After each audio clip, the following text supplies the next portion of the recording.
And this is the key thing. If you're feeling any kind of fear, anxiety, pressure, anything like that at all, the only reason is because you set a bar up here that is going to be difficult to reach. In other words, you're trying to achieve something specific and you don't know whether or not you can do it because you're lacking the experience to look back on and go, oh, of course, I've done that before. So your job is to present a frame, an idea to people that is exciting enough for them to be motivated to volunteer, but at the same time has reduced the results that you're promising to virtually nil. When there's no results promised, it's just an exploration, an investigation, research. You're finding out what's there rather than trying to make something be there. Well, then your fear diminishes and completely eradicates because there is nothing for you to perform anymore. I want you to really press that or impress that upon your mind.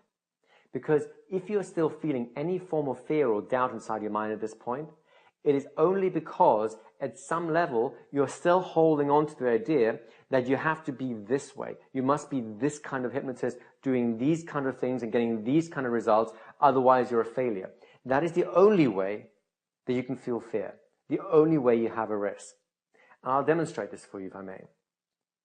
Most people, if I ask them to go out on the streets and meet a stranger and say hello to a stranger and make friends with them, most people go, well, I guess I could do that. But when it comes to actually doing it, social anxiety comes up, fear comes up. Why? It's a stranger. They don't know them. They don't know how they'll react. They don't know how they'll respond. And so these fears start naturally occurring. However, if I ask the very same person to go and look up an old friend, call up their mother, their father, their brother, someone they have a good relationship with, and just have a chat, they'll go, well, that's a no-brainer. Up comes the telephone. Hi, Mum, how's it going? Oh, 2 hours later, they'll come back and go, was that good? Well, of course it was good, because they had no performance anxiety. They had no fears or concerns, because there's nothing particular they were trying to achieve. They're just reconnecting with a human being they know will want to connect with them. You want to do the same thing with your hypnosis. You're not doing hypnosis, at least initially, because then there's no performance anxiety, there's no pressure trying to achieve a specific result. All you're trying to do is investigate how the mind is working. If you change that mindset inside your mind, then it's no longer about you. It's no longer about what you're doing. It's about them. It's about how they're responding.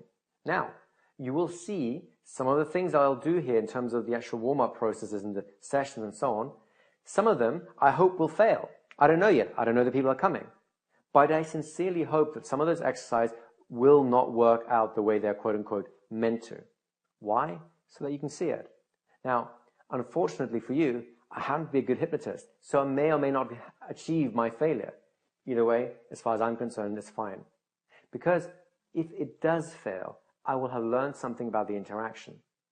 If it does not fail, I'll have learned something about the interaction also. And neither one of those situations is a problem for the subject, the volunteer, because they're learning something about it too. Provided you have some successes along the way, and I will show you how to get absolutely no-brainer successes, then the odd failure along the way is irrelevant. It's just part of the learning process. You have just found one of the ways in which their particular mind does not process an idea, which is just fine.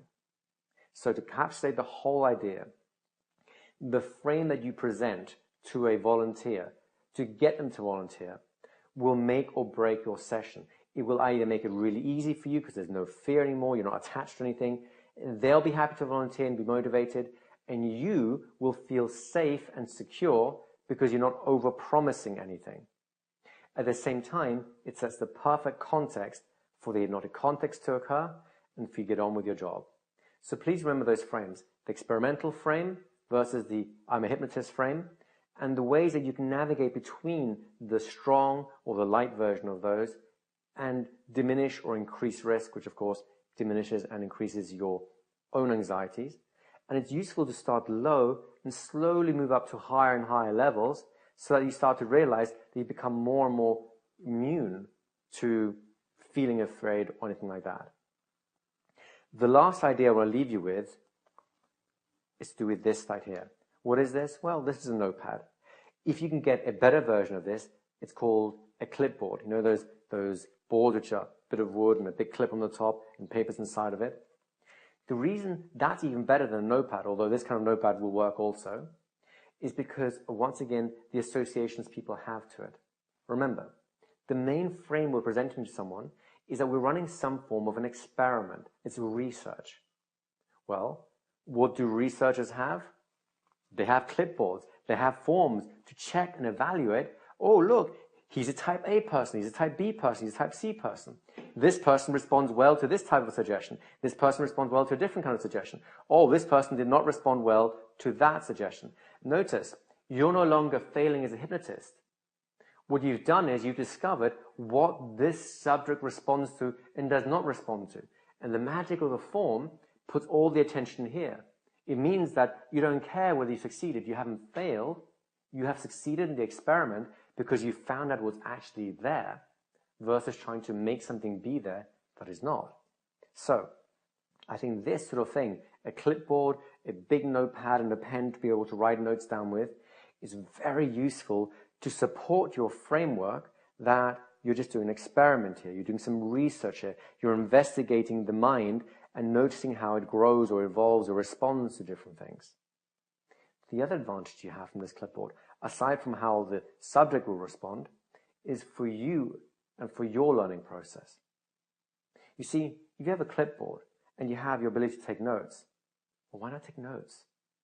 The whole point for you to become a great hypnotist is to learn about how different people respond to different things. So write it down. I did this exercise, he responded this way. I did that exercise, I responded this way. Oh, I phrased it slightly differently today, and I got a much better response from the same person. I guess I'm learning something about how suggestion works, about how presenting suggestion works, and so on. So whilst the clipboard idea is really a part of the framework you're presenting to make life easier for yourself, it also becomes a valuable learning tool for yourself where you can keep track of your progress and see how shaping suggestions in different ways actually becomes more useful over time. So it has a nice double value here. So now you've learned the power of frame control and the different frames you're presenting to diminish risk or increase risk as your skill goes through and develops, and the power of the clipboard to support that idea, that frame. Now I think we're ready to start diving into the different sessions so you can actually learn what specifically can I do with these people when I get them there. So join me on the next video where we'll dive into our first practice session. And between now and that video, what I want you to think about is how much stuff we've talked about to get to this point. We've actually covered a lot of ground. And the reason I want you to really reflect on this is everyone in hypnosis focuses on the induction. What do I do to do the induction?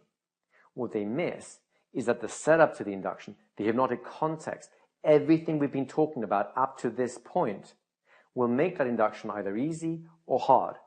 If you do your setup well, it will be easy. If you do your setup badly, it will be hard, and chances are you'll get all kinds of responses that you do not want. So, before you start on the practice session, I would like to encourage you to reflect back on all the things that you've been learning on these videos.